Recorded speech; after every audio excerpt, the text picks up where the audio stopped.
Hello and welcome to this edition of AVID for College. My name is Lillian Brooks, Tyler ISD AVID Coordinator, and this time I have joining me Ms. Michelle Jarnagin from Ramey Elementary, the principal, and Mrs. Patricia Lewis, principal at Jones MST. Welcome, ladies. Oh, thank you. Glad to have you. This segment is really going to focus on the AVID Elementary foundational pieces that we have that support our secondary system. What we already know is that AVID is a college readiness system here in Tyler ISD. We have our secondary model, but we also have, since 2008-2009, the AVID Elementary piece. And so these ladies are going to really talk about what it means to be an AVID Elementary campus and what some of those significant differences are and some of the alikes as well. So let's talk about the three stages of AVID Elementary. We know that there's beginnings serving grades K through 2, and then we have foundations, grades 4 and 5, and bridges, grades 5 and 6. Mrs. Lewis, we know that at Jones, you're implementing AVID Elementary grades K through 5. So even a kindergartner is able to do some of the things that our secondary model is doing. Can you give us just a little bit of background about the beginnings, kindergarten through second grade? What does that entail? One of the big pieces in beginnings is the organizational tool and the organization that happens in the classroom. Students at an early age learn to organize their binders, start to write school events and planners. They also learn to organize their school materials. For example, where do the scissors go on the table? Where do their pencils go? Where do they put their glue sticks? What color spiral is their reading spiral? Or what color spiral is their math spiral? They also learn to take notes, and then they use those notes as a resource whenever they're working independently. So, okay, a kindergartner is taking notes. What can we expect to see in those notes at that level? You would start to see 2-column notes first, and you would start to see a lot of pictures. Students would write a picture, maybe some sight words that they're working on. The teachers mostly model that for them, and then they're able to copy it. By the second semester, teacher says we're taking 2-column notes in math or in science, and the students are able to take care of that themselves. They know how to set them up. That's awesome. Okay, now let's talk about the foundations model, grades 4 through 5. What could we expect in a 4th and 5th grade classroom? What will we see? Okay, for our 4th and 5th graders, we continue with the organizational pieces that Patricia described in the lower grades. We tend to make them a little bit more advanced. You might see 2- and 3-column notes at this point. In addition to that, we have our students work on their own individual goals. So they set academic goals for themselves, they practice how they're going to monitor those, and they learn to adapt those goals. What we tell our students a lot of times is there's no difference between them and other people who are successful in college other than the fact that they apply themselves, they know how to stay organized, and they know how to stay focused. And AVID is the way that we teach our students to do that. That's great. That's great. All right, well, we're going to take a quick break, but please come back and join us for our next segment, which that's going to focus on the 4 essentials of AVID Elementary. Hi, my name is Willie Campbell. Many of you know me as the brother of the Heisman Trophy winner Earl Campbell. But there are some things that you may not know about me. 18 years ago, I was diagnosed as a type 2 diabetic. When I found out about it, I went through a lot of changes because I could not get my sugar under control. I went through a lot of challenges, but it don't have to be that way because in this area, we have the Net Health Center that's located on Walton Road and 155. There are some wonderful people to help you. They have all the needs and the things and the tools that you need to do to have a healthy living life. If you have family members and loved ones, make sure you tell them about the Net Health Center, because if you love your loved ones and they love you, there are things you must do to have a healthy living.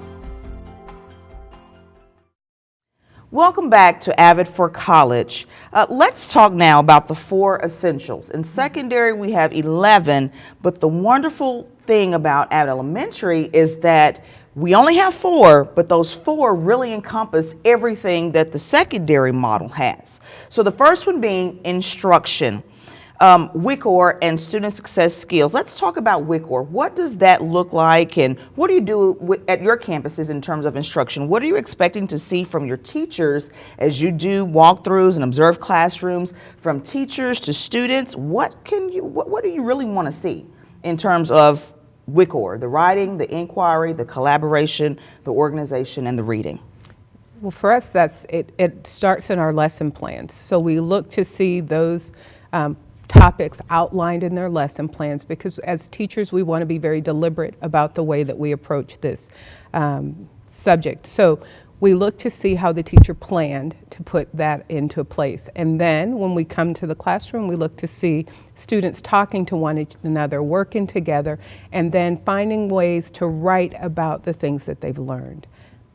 Can you give me an example? Because in the classroom, oftentimes teachers they may think, okay, my students are collaborating because they're sitting with a partner, right? And the think, pair, share. Can you think of an example of how do you know that it's intentional and that collaboration is really happening amongst students? I can think of one classroom at Ramey where the teacher was absolutely awesome in terms of pairing up students, very intentional in the conversations that she had the students doing. Do you have an example possibly? I usually look for students having responsibilities within the group, so that there's not one student doing the majority of the work and another student kind of enjoying the benefits of their knowledge. We want to see that everybody has a part in the participation. And that everyone's engaged. And everyone is engaged, for sure.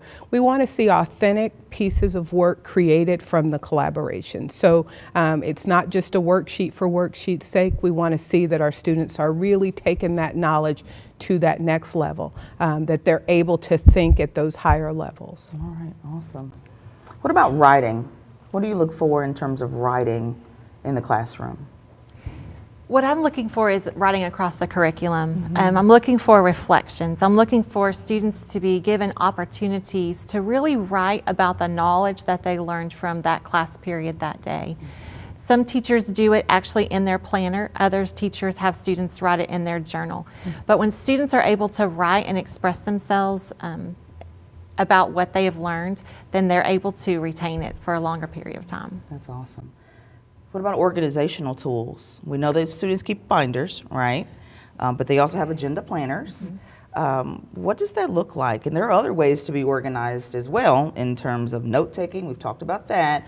But I know that you go through your classrooms, and I'm sure you do as well, and those students are expecting for you to say, hey, I'd like to see your binder. Is it organized? Any thoughts on that? It's not uncommon for me to go into their classroom and have a binder check where I'm looking to see if there are loose papers in their binders. I want them to be able to have the knowledge that they need at their fingertips. So yes, we give them guidelines on ways that they can do that in the form of a binder, but some students prefer a spiral or a folder. And we teach them that as long as you can keep those things organized for yourself, you just have to be consistent. That's good. I love to go into a classroom and a teacher asks students to take something out on their desk that they maybe haven't touched in a week or so, and they know exactly where it is in their binder. And they feel successful and they feel prepared for the class period because they have what they need. Do you have students coming up to you and saying, hey, Ms. Jarnagin, hey, Mrs. Lewis, look at my binder? You have that happening? Yes, we have our students, we name AVID Students of the Week. And so we have some students who have set a personal goal to make sure that they are AVID Student of the Week for one of the weeks of the school year. And so they are awesome. Very quick to come up and say, please check my binder now. It is ready. That's wonderful. That's wonderful. Okay, let's talk about, I guess it's something that we learn as teachers. We know that for sure, but it's often difficult to really implement and see it in the classroom outright.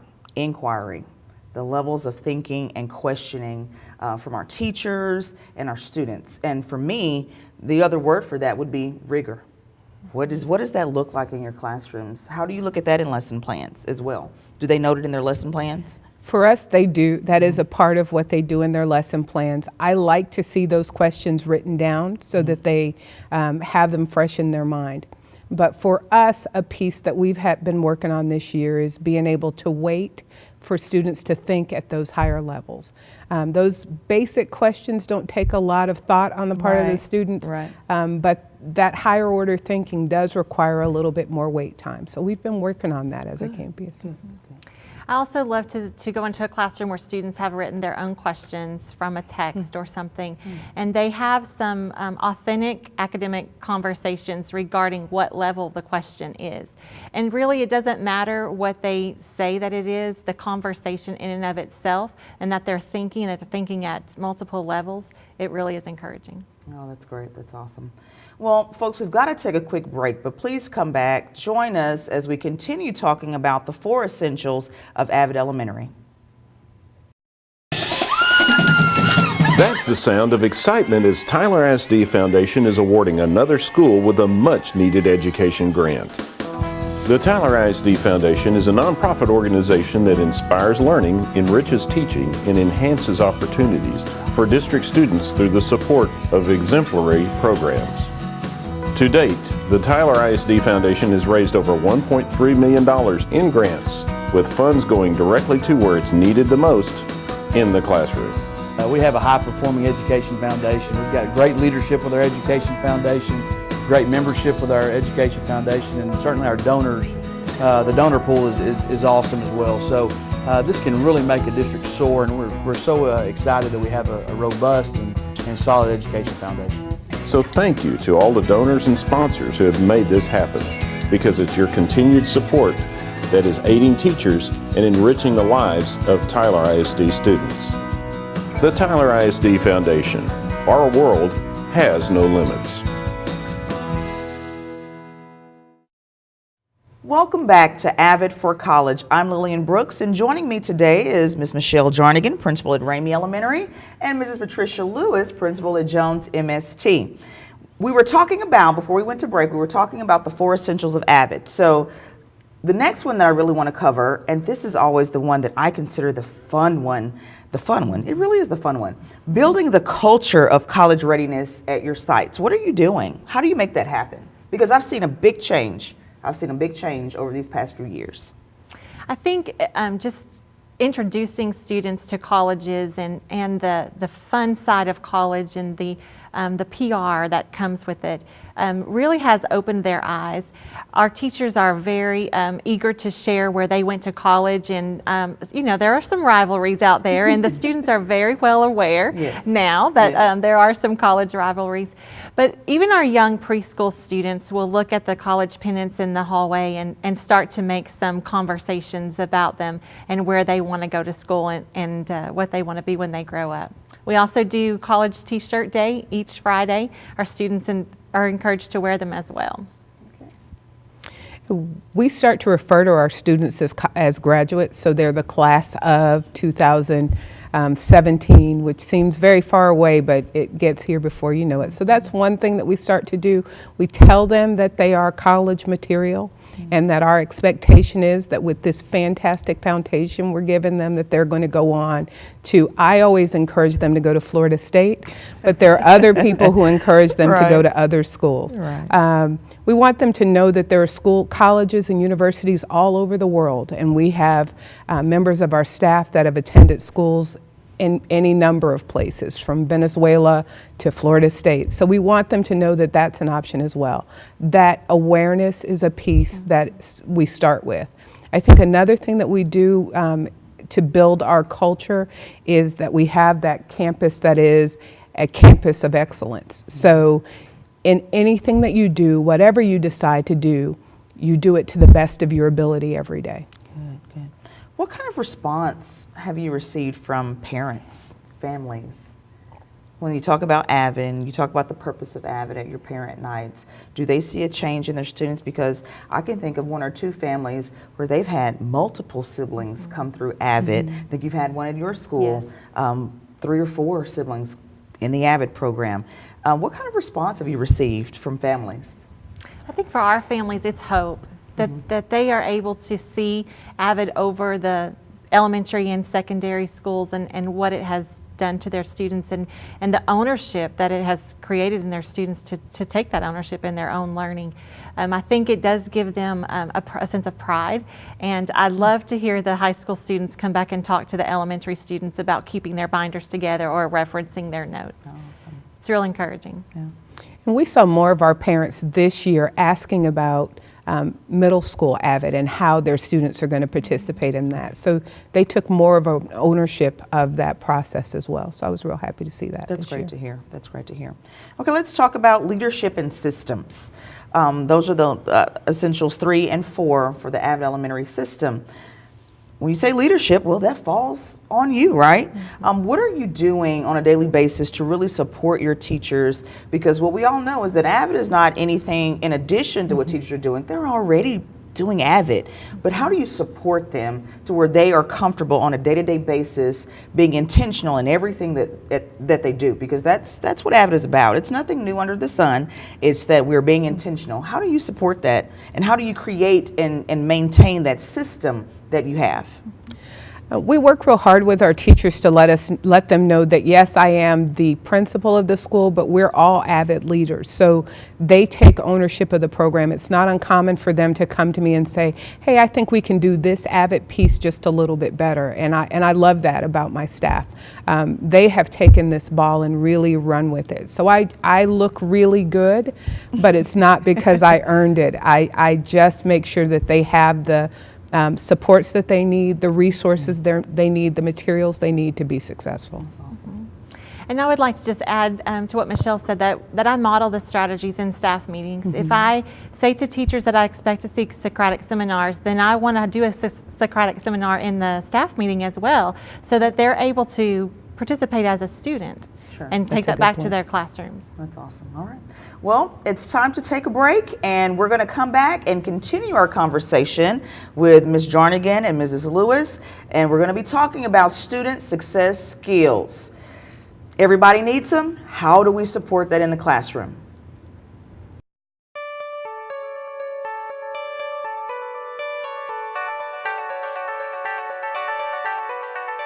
Thank you to the Tyler ISD Foundation for creating the first ever A-Team Award, a special recognition to honor exceptional employees of Tyler ISD. We know that it truly takes a village to raise a child, and along those sentiments, we wanted to say thank you to the entire staff body as a whole for doing what they can to make sure students are successful. And so this award was created for that purpose, to recognize those individuals who do a great job for student success and sometimes just don't get the accolades they deserve.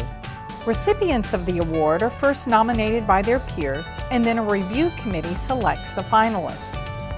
This semester's winners are Paul Robinson, driver, Tyler ISD Transportation; Jan Thedford, reading and math intervention teacher, Birdwell Elementary School; Veronica Kibalio, teacher, Tyler Alternative School; Wilbert Bryce, in-school suspension aide, Peak Elementary School; Denise Lambert, teacher's assistant, Boshier Center for Exceptional Programs; Vanessa Henderson, associate principal, John Tyler High School; Amy Dennis, assistant principal for instruction, Hogg Middle School; and Sarah Jane Walker, counselor, Bell Elementary School.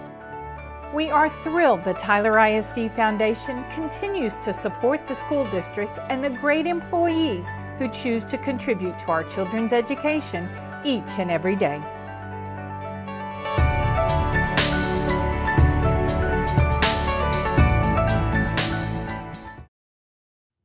Welcome back to AVID for College. I'm Lillian Brooks, and we're going to continue this wonderful conversation about AVID Elementary. One of the other big pieces of the AVID Elementary, getting our kids ready, getting them focused for the secondary, their experiences in secondary learning, would be student success skills. So let's talk about time management first. No one ever taught me how to manage my time. I just sort of learned it, and I'm glad that I began to understand it at a kind of late, probably, in my educational career, but I wasn't ever taught that. How do you teach your students? What kind of conversations do you have about time management? Well, Lillian, I think that on our campus, we relate it back to our personal time management. I mean, most of our teachers, if not all of them, have some kind of planner or Outlook, scheduler, something that alerts us that something is due or we have a meeting. And so we relate that back to real world. And starting in kindergarten, students have a planner and they start to write school events. But as we graduate through 5th grade, students are now writing when they have baseball practice or when they have soccer practice or they have parts of a report that are due or a project that are due. So they're able to schedule things out and see that if they do a little bit along the way, that they can tackle a whole lot more. So it's not just academic. That planner is not just academic, but it's also their personal lives as well. Exactly. Birthdays, all that good stuff. That's good. That's good. That's good. What about goal setting? Goal setting's been huge for us this year. We've changed our celebrations to goal-getter celebrations.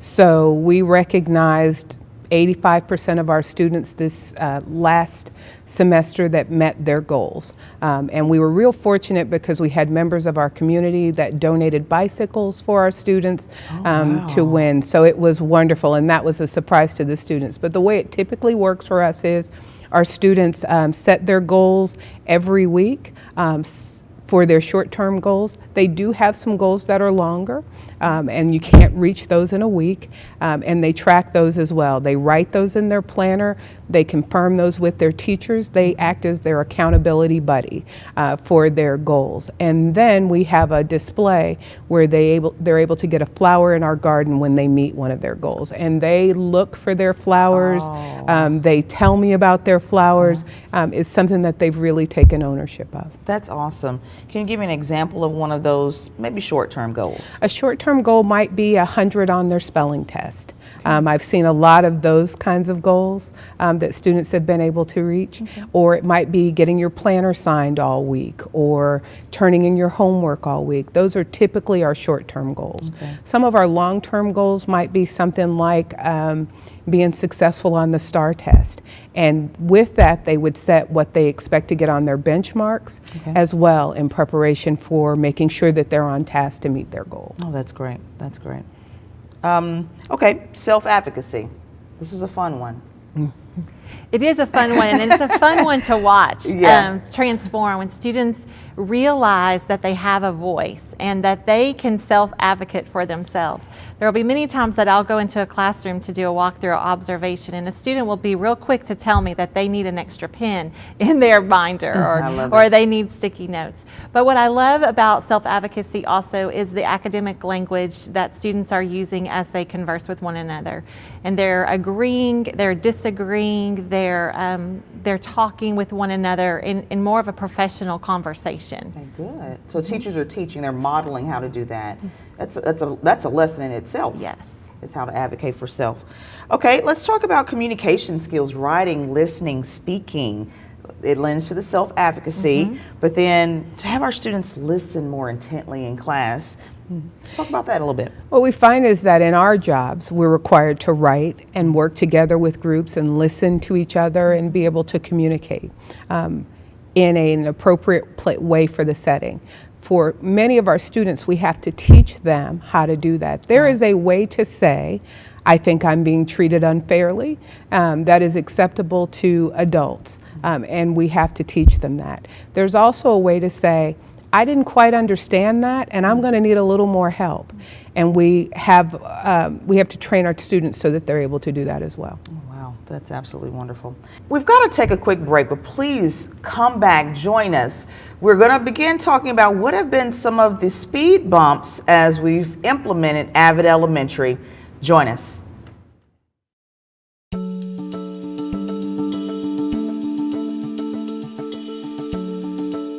Early College High School is a jump start on my college education. It's college level work in high school. It saves time and money.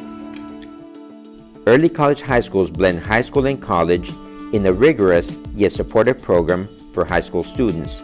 It compresses the time it takes to complete a high school diploma and the first 2 years of college. My family and I have support and guidance through these early college years. Students are exposed to a challenging curriculum, preparing them to perform in a globally competitive society. I'm ready for the challenge. Are you?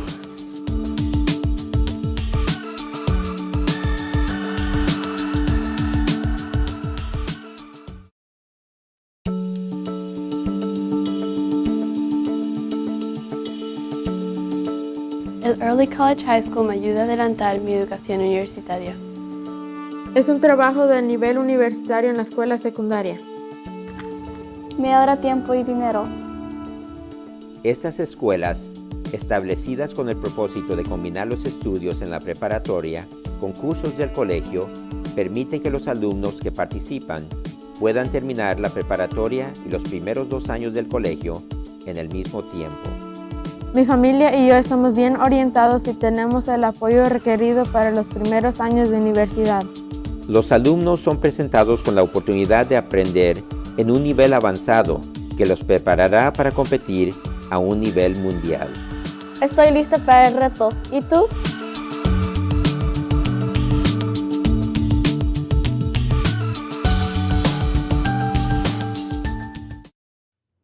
Welcome back to AVID for College. One of the things that we have all of our AVID teachers attend is the AVID Summer Institute each summer. Typically we send between 80 and 85 teachers, that's a lot of people, to summer training. But at these sessions, they are specific to what they're teaching. Now, it takes a lot of funding to get there. Our district is so gracious in doing that. But some of those strands, what percentage of your teachers have been AVID trained? We've got more than 80% of our teachers trained. Okay. That's the same for us too. Okay, and so implementing school-wide, that speaks volumes. Implementing 4th and 5th grade, that still speaks volumes. And so the biggest part that I think we have to contend with, for the most part, would be making sure that our teachers have a good understanding, a learning foundation from which to build as they are interacting with our students on a daily basis and being intentional in their lesson planning and their teaching and modeling of AVID strategies. What have been some of the biggest speed bumps, if any, that you've had thus far in your implementation? Have there been any? I would have to say that training is the biggest speed bump for us. Because AVID Summer Institute is only offered in the summer, sometimes those people that are hired after we return from Summer Institute are missing an opportunity to be trained and on the same page. Though through our PLCs and collaboration among teachers, they are able to continue to implement the strategies. And we've been real fortunate to invite you out to kind of give us some of those, fill in some Things of those that gaps. you're missing, yeah. So we appreciate that, but I think the training piece is going to be the most difficult piece. And Summer Institute is definitely an experience. You know, we've all experienced it a few times, and for our teachers to go and really understand, oh, this is what's expected from me. This is what we want to yield as we implement from our students, AVID Elementary, and to strengthen the program on campus. You know, I really appreciate you ladies joining me today. It's been a wonderful opportunity to talk about AVID Elementary, its foundational component. Without AVID Elementary, we would not have a strong secondary program. And so to have this exposure given to our students on a daily basis versus the secondary academic elective, this really means a lot. And in all honesty, I would dare to say that AVID Elementary is where AVID Secondary is trying to be. So thank you ladies again for your time, and we're going to keep pushing forward, and we're hoping to bring more campuses, more elementary campuses on. If you have any questions, please feel free, contact me, contact these ladies. They have immense knowledge about the AVID Elementary program. Please go to www.avid.tylerisd.org for more information, and we look forward to seeing you next time.